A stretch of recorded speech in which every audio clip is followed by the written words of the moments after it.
Hello friends, Moumita's কিচেনে তোমাদের সবাইকে স্বাগত। বন্ধুরা, আজকের রেসিপি হলো পালং পনির। অসাধারণ স্বাদের এই পালং পনির রেসিপিটি ভাত, রুটি, লুচি, পরোটা, ফ্রাইড রাইস সব কিছুর সাথেই খুব সুন্দরভাবে পরিবেশন করা যায়। শীতের মরশুমে আমরা পালং শাক অনেক রকমভাবেই খেয়ে থাকি। এইভাবে একবার পালং পনির খেয়ে দেখতে পারো বন্ধুরা।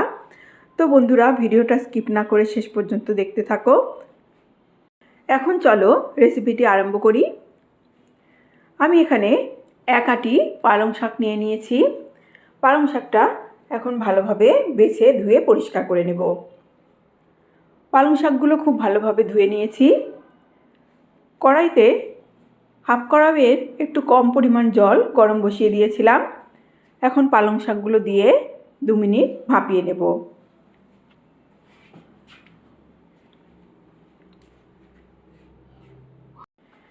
শাকগুলো সব দিয়ে দিলাম। এখন জলের মধ্যে শাকগুলো ভালোভাবে ডুবিয়ে দিতে হবে।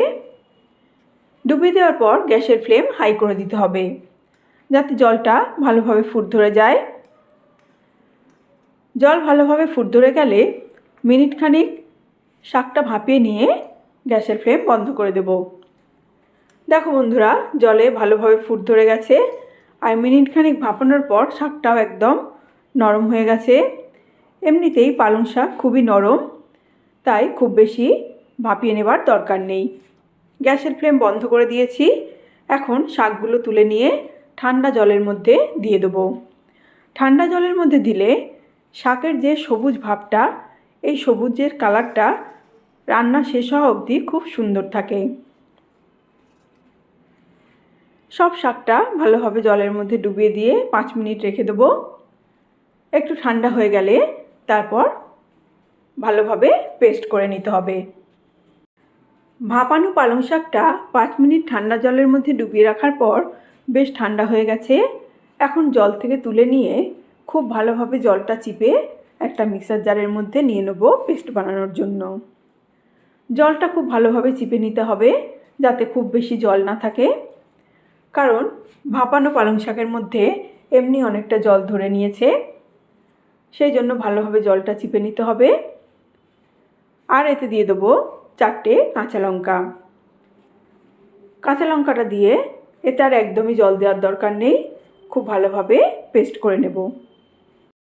খুব সুন্দরভাবে একদম মিহি করে পেস্টটা হয়ে গেছে। কড়াই ভালোভাবে পরিষ্কার করে গ্যাস ওভেনে বসিয়ে দিয়েছি। এখন এতে দিয়ে দিলাম 2 টেবিল চামচ পরিমাণ সাদা তেল। তেলটা ভালোভাবে একটু কড়ার গায়ে মাখিয়ে দেবো। এই সময় গ্যাসের ফ্লেম মিডিয়াম করে দেব। তেলটা ভালোভাবে গরম হয়ে গেলে এর মধ্যে দিয়ে দেবো 250 গ্রাম কিউব করে কেটে রাখা পনিরগুলো। পনিরগুলো খুব হালকাভাবে ভেজে নিতে হবে। গ্যাসের ফ্লেম এই সময়ও মিডিয়াম রাখতে হবে। একদমই কড়া বা লাল করে ভাজবার দরকার নেই। পনিরের কাঁচা গন্ধটা দূর করবার জন্যই পনিরগুলো একটু হালকা করে ভেজে নেব।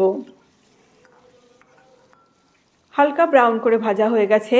এখন এগুলো সব তুলে নেব। বন্ধুরা, বাড়িতে হঠাৎ অতিথি এসে গেলে তোমরা খুব সহজে এবং খুব তাড়াতাড়ি এই পালং পনির রেসিপিটি বানিয়ে পরিবেশন করতে পারো। আশা রাখছি গেস্টদের খুবই ভালো লাগবে। লুচি বা পরোটার সঙ্গে এই পালং পনির খেতে খুবই সুস্বাদু লাগে। পনিরগুলো সব তুলে নিয়েছি।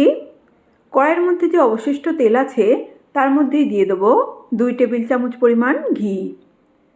এই সময় গ্যাসের ফ্লেম মিডিয়াম করে দেব। ঘিটা মেল্ট হওয়া অবধি অপেক্ষা করব। তারপর এতে দিয়ে দেবো সব ফোড়নগুলো।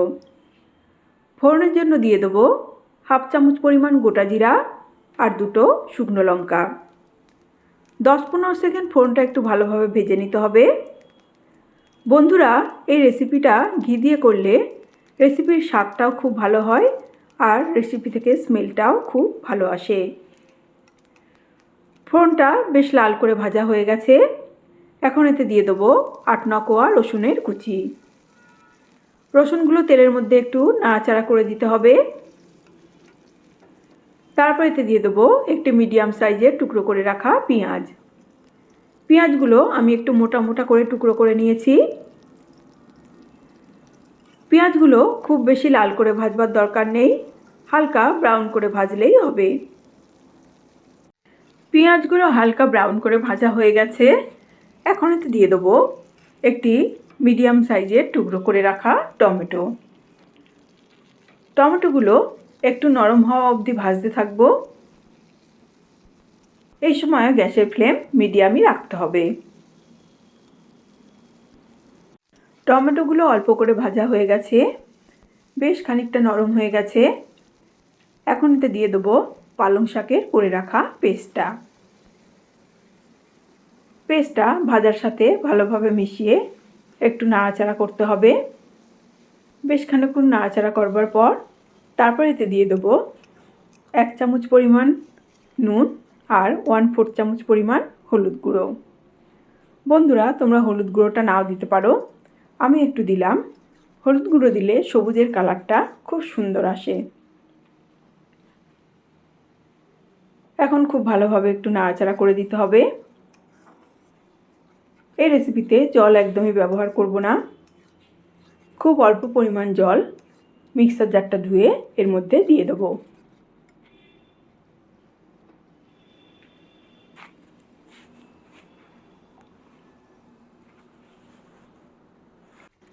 জলটা গ্রেভির মধ্যে খুব ভালোভাবে মিশিয়ে দিয়েছি। গ্রেভিতে ফুট ধরে গেছে। এখন এতে দিয়ে দেবো ভেজে রাখা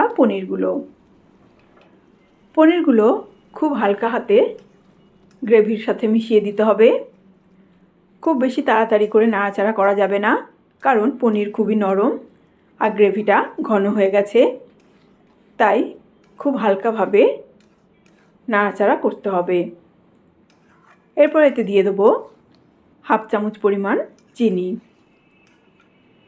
চিনিটা দিয়েও খুব হালকাভাবে রেসিপির মধ্যে মিশিয়ে দিতে হবে। তো বন্ধুরা, আমার আজকের এই পালং পনির রেসিপিটি তোমাদের যদি ভালো লেগে থাকে তাহলে অবশ্যই লাইক, শেয়ার, কমেন্ট ও সাবস্ক্রাইব করে দেওয়ার অনুরোধ রইল। এখন এতে দিয়ে দেবো ফ্রেশ ক্রিম।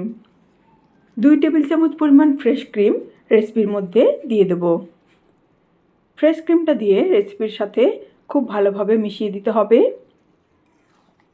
রেসিপির মধ্যে ভালোভাবে মিশিয়ে দিয়ে অল্প একটু নাড়াচাড়া করে দিতে হবে। ফ্রেশ ক্রিম দিলে রেসিপির স্বাদটা খুব ভালো হয়। পালং পনির রেসিপিটি এখন একদম শেষ পর্যায়ে চলে এসেছে।